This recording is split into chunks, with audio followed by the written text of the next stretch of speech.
Our hearts as Hayley Cropper, first stepping onto Coronation Street in 1998 before saying goodbye over 15 years later. Well, now, Julie Hesmondhalgh, she's taking on one of her most powerful roles yet. Her new play, Punch, tells the true story of a devastating crime and the extraordinary journey of forgiveness that followed. Yeah, and Julie joins us now. This is Good morning, Good morning. Good morning. It's such an amazing play, isn't it? And it's touching so many people. Yeah. Can you give us a quick rundown Of what it's about.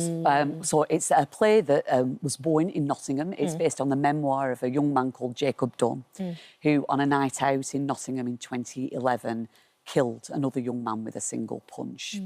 It's written by James Graham, who wrote Sherwood on the telly and Dear England in the theatres about Gareth Southgate and the England squad. And it is about what happened to Jacob after that.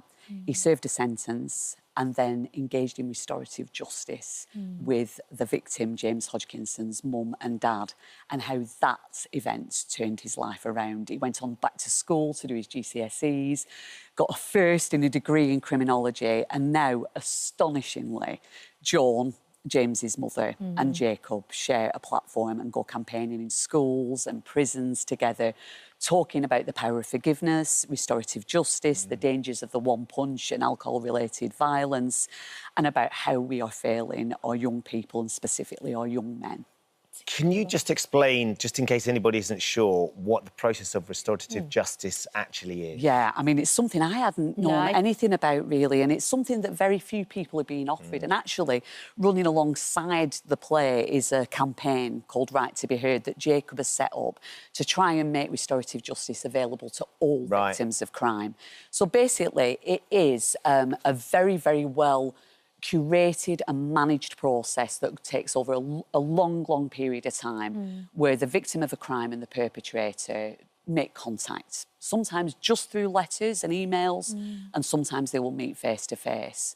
And what's interesting is that it can seem like a soft option for criminals, and I know that's a criticism that people will have of it, but perpetrators have said that prison is a doddle compared to sitting opposite the person that you have caused harm to, whether that's a burglary, a robbery, or a murder in this case, and actually look into the eyes of the person you've harmed and hear them tell you that and have to take accountability for your actions. And so it's an incredibly powerful tool. Yeah. Not only for rehabilitation, it reduces reoffending Which is hugely important, right? But it's also an incredibly healing and important thing for the victims of crime. Yeah, and it has been an astonishing thing for John and David, who were being eaten up by bitterness after what had happened to them, because Jacob got quite a short sentence because he didn't mean to kill James. It was one punch, which is unfortunately a very, very prevalent thing. People go out fighting on a Saturday night and you can take someone's life if you punch someone in the wrong place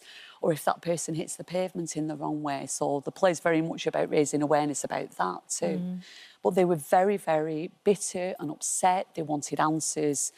And I think that the process was very long and over many years, but has led to some kind of peace about what's happened.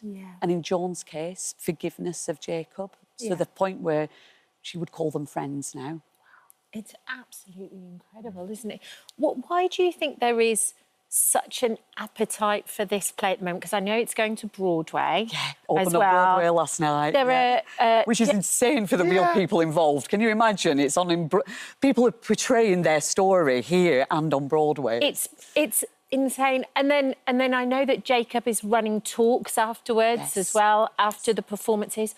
Why do you think there is such an audience for it, and why do you think people have such an appetite for it at the moment? Well, I think we're living in a very divided and divisive world at the moment. I think there's a lot of feelings of them and us. I don't think we're being particularly encouraged as a culture at the moment to put ourselves in other people's shoes and to try and understand why people act in the way they do. the wonderful thing about James Graham as a writer is that this is a very beautiful and personal and deeply human story. And it's full of humour. I need to say that too. You know, it sounds like it's very hard-hitting, which it is, but it's also a colourful, hopeful, lively show as well, full of real human beings talking in the way that real human beings do, you know, no matter what they've been through. Yeah.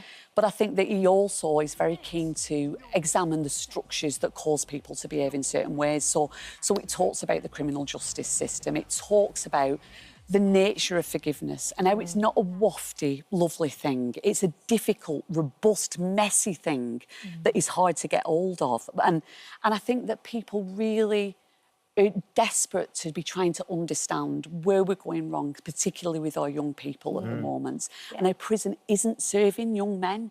They're coming out, you know, with more problems than they went in with. And the play asks all these questions. And, you know, we were talking before about adolescence, Kat, and, you know, and how that has captured, you know, the hearts and imaginations of the nation. Everybody watched it because it's a part of our young people's existence that we don't know about and that we need to know more about. And this play does that too. I think as the parents as well, our generation, we don't understand everything that they're seeing or they're watching or who's kind of infiltrating themselves into their lives. And I think that's terrifying. Yeah. What's fascinating, Julie, is hearing you talk, and clearly the play has been a big success already. You're in the West End, it's in the Broadway, and the reaction has been phenomenal. But the process of rehearsing the play, I know at times you were very conflicted about the idea of playing this role because it's such a powerfully personal story for Joan and David, for Jacob and, of course, James Hodgkinson. Yeah, I mean, it feels like a huge responsibility when you're portraying a real person. And Jacob has been involved from the very beginning because the play is based on his memoir, which is a fantastic read. But Joan and David entered the process at Nottingham Playhouse a little bit later, and the first time we met them in person as a company was in a very brightly lit rehearsal room where we did a run-through of the play. And we were acting out some of the worst moments of their life when they turned off James's life support machine in the hospital.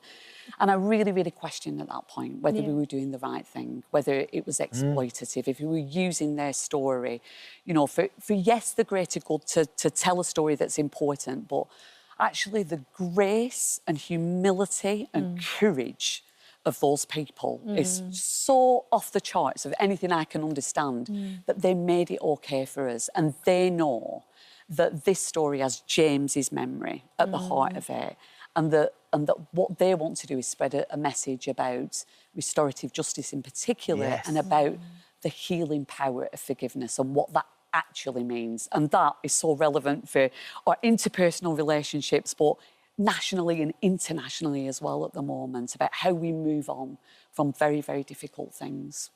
Wow. It's just extraordinary, isn't it? It is absolutely... And so compelling, and particularly the idea of restorative justice and that being offered as a vehicle, because I know it's not always to the victims that actually firstly feel like they can use it and it might help them in some way, and then equally for the perpetrators to want to be willing to put themselves in that situation. And to be accountable for what they've done and interrogate the harm that they've caused, you know. And Remedy, which is a fantastic organisation that we've been working with, that I'm a patron of now, you know, the work that they do in prisons, in schools, in communities, it's so far-reaching, and the success rate of what they're trying to do, which is to reduce crime, ultimately, is so huge, but it's still not being offered at all enough to victims of crime. So Jacob, that is Jacob's campaign at the moment to get that done. Yeah, so it's a wonderful thing to be part of in every possible way. Well, it's lovely to speak to you, to hear you talk about so passionately. It sounds extraordinary, doesn't it? I could listen to you talk about... Like, I have so many questions, and it just makes your own head start to ask questions. Like, could you